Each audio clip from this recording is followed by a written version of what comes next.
छत्तीसगढ़ की अगर हम लोग बात करें तो ये आप तय मानो कि छत्तीसगढ़ में एक बार फिर से कांग्रेस की सरकार बनती हुई नजर आ रही है। जो एग्जिट पोल आए वो एग्जिट पोल अगर हम लोग उसकी तुलना भी कर लें तो दैनिक भास्कर ने एग्जिट पोल जो है 2018 में दिया था और उस एग्जिट पोल के मुकाबले ही जो है भूपेश बघेल को काफ़ी अच्छी सीट पर पार्टियां बीजेपी को हार मिलती है। तो यहाँ पर ये मान कर चलिए आपकी जो बीजेपी है उसकी हार का सीधा ठीकरा पीएम मोदी के चेहरे पर या कह सकते हैं उनके नाम पर फोड़ा जाएगा।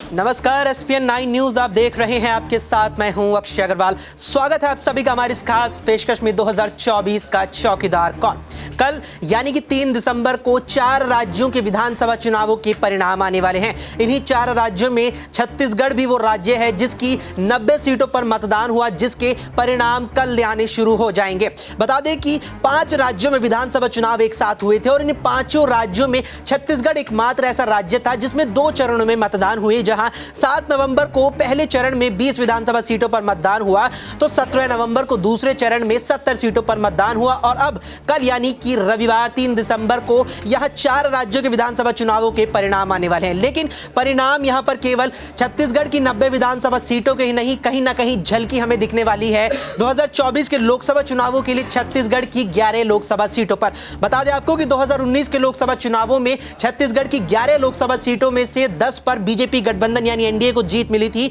तो यहां एक सीट पर यूपीए यानी कि कांग्रेस गठबंधन जीत पाने में कामयाब रही थी। अब यहां पर कल यानी कि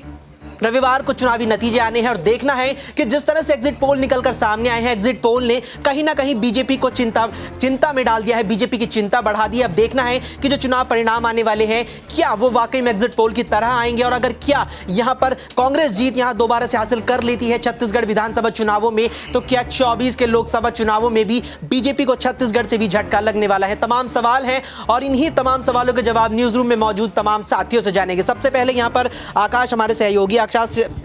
से पहला सवाल मैं लूंगा। आकाश, कल रुझान आ रहे हैं और एग्जिट पोल में कांग्रेस जीतती हुई दिख रही है और कहीं ना कहीं बीजेपी की हार निकलकर सामने आ रही है। क्या वाकई में लग रहा है कि एग्जिट पोल नतीजे बनकर निकलने वाले हैं?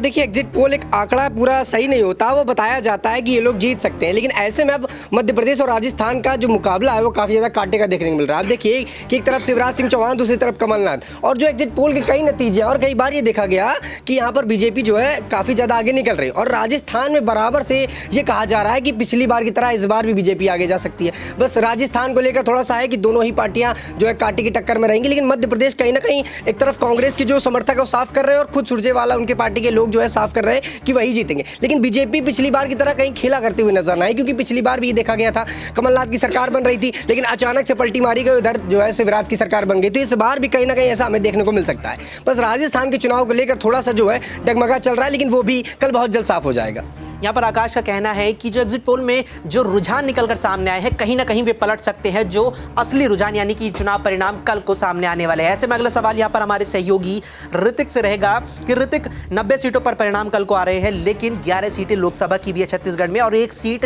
2019 में बीजेपी गठबंधन हार चुका है 14 की तुलना में। क्या अगर कल को बीजेपी यहाँ हार जाती है तो क्या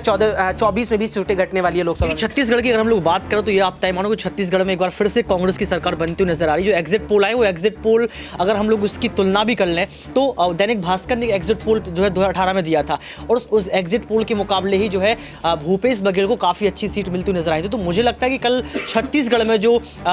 निष्कर्ष मतगणना होगी वो कहीं ना कहीं कांग्रेस के खेमे में जाती हुई नजर आएगी। आपने यहाँ पर 2024 की तुलना की, आपको याद होगा कि अभी महादेव ऐप को लेकर लगातार भूपेश बघेल पर सवाल खड़े किए गए। ये कहा गया कि घोटाला किया है, सट्टा पर सत्ता चलाई है, लेकिन असीम दास सामने आते और ईडी सीबीआई पर खुलासा कर देते कि फर्जी हस्ताक्षर ले लिए, इंग्लिश में कागजात थे, पता ही नहीं था लैंग्वेज के बारे में। तो आप समझ सकते हैं इसके बावजूद भी जनता ने भूपेश बघेल को पसंद किया और जो एग्जिट पोल के आंकड़े वो ये बता रहे हैं कि इस बार फिर से कांग्रेस आने वाली। तो मुझे लगता है कि जो 11 आप लोकसभा सीटों की बात कर रहे हैं, 24 में कहीं ना कहीं उसमें से लगभग 7 से 8 सीटें कांग्रेस के खेमे में जाना चाहिए लोकसभा चुनाव को लेकर।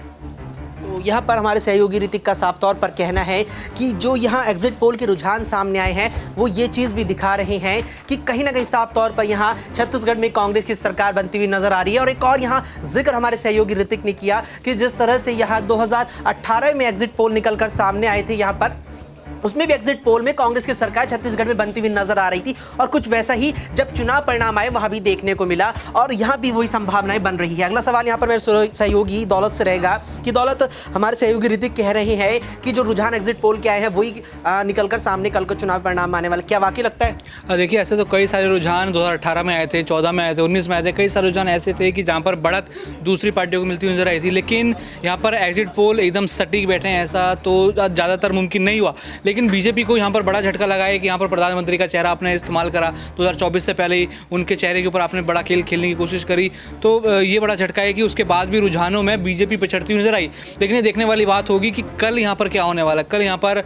किसके सर पर जो है यहाँ पर उम्मीदवारी का ताज होगा, या फिर यहाँ पर जो है सीएम का, या फिर देखा जाए कौन उम्मीदवार यहाँ पर जीतेगा। कल ये कैद है और पता चलेगा कि आखिर कौन यहाँ पर अपनी जीत के साथ सरकार बनाता हुआ नजर आएगा। यहाँ पर आप कह रहे हैं कि असली नतीजे तो कल ही निकलकर सामने आने वाले हैं, तो कहीं ना कहीं एग्जिट पोल जो निकलकर सामने, क्या वो पलट भी सकते हैं? बिल्कुल, देखा जाए यहाँ पर एग्जिट पोल बिल्कुल भी सटीक नहीं होते, यहाँ पर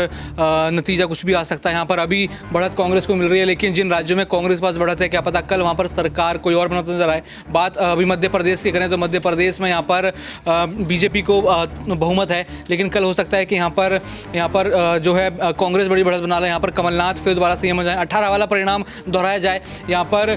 कांग्रेस तो कह चुकी है कि इतिहास वैसा बरकरार नहीं रहेगा, इतिहास हम नया रचेंगे, लेकिन यहाँ पर बढ़त अभी कांग्रेस के पास है। लेकिन कल परिणामों में क्या हो सकता है कि यहाँ पर बीजेपी को लोग यहाँ पर जिताएं। यहाँ पर दौलत का कहना है कि कल को परिणामों में कुछ भी हो सकता है। साथ ही उन्होंने कांग्रेस नेताओं के द्वारा इस बयान का भी जिक्र किया कि छत्तीसगढ़ में भी जो इतिहास रहा है, कांग्रेस पार्टी इस मर्तबा उस इतिहास को भी बदलने वाली है। यहाँ पर अमन जी, हमारे सहयोगी अमन जी से सवाल लूंगा। अमन जी, एग्जिट पोल कांग्रेस की सरकार बता रही है, और अगर वाकई में कांग्रेस की सरकार बनती है तो जिस सत्ता विरोधी लहर का जिक्र छत्तीसगढ़ में था, क्या भूपेश बघेल उससे निपटने में कामयाब हुए?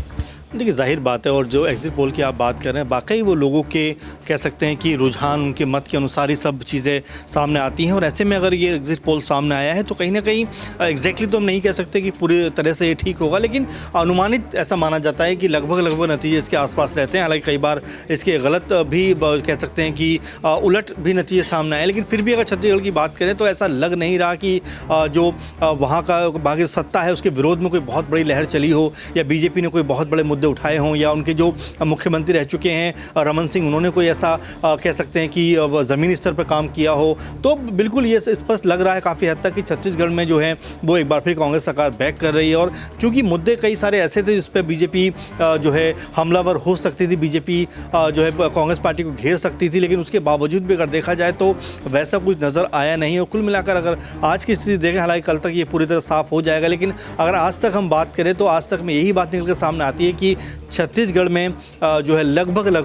भूपेश बघेल एक बार फिर से वापसी कर रहे हैं। यहाँ पर आपने रमन सिंह का जिक्र किया, पार्टी के दिग्गज नेता हैं, छत्तीसगढ़ से कई मरतबा मुख्यमंत्री भी रह चुके हैं, लेकिन उनके पार्टी में होने के बावजूद बीजेपी यहाँ पीएम के चेहरे पर चुनाव लड़ रही है। और अगर यहाँ पर कल को जो रुझान आएंगे, अगर उसमें बीजेपी जीत जाती है तो क्या मोदी मैजिक चल गया? देखिए, वही बात हो रही लगातार कि पहले हम ये सब बातें जो राहुल गांधी के बारे में कहा करते थे कि उनका कोई भी असर नहीं है, बेअसर साबित हो रहे हैं। हर बार जिस भी चुनाव में जाते हैं कांग्रेस पार्टी बुरी तरह से हारती है, और यही अब कहीं ना कहीं पीएम मोदी के लिए ना कहीं यूज़ होने लग जाए कि जिस तरह 5 राज्यों में इलेक्शन में उन्हीं का चेहरा आगे रखा गया, उन्हीं का चेहरा कहीं ना कहीं सबके सामने था। मुख्यमंत्री रह चुके हैं 18-20 साल, अगर शिवराज सिंह चौहान की बात करें, रमन सिंह की बात करें जो कई बार मुख्यमंत्री रह चुके, लेकिन इसके बावजूद भी उनके चेहरे को मुख्य तौर पर पेश नहीं किया गया, और हर एक जगह पर कहीं ना कहीं पीएम मोदी नजर आए। तो अगर ये यहाँ पर पार्टियाँ बीजेपी को हार मिलती है तो यहाँ पर ये मान कर चलिए आपकी जो बीजेपी है उसकी हार का सीधा ठीकरा पीएम मोदी के चेहरे पर, या उन कह सकते हैं उनके नाम पर फोड़ा जाएगा। निश्चित तौर पर इसमें कोई दौराई नहीं है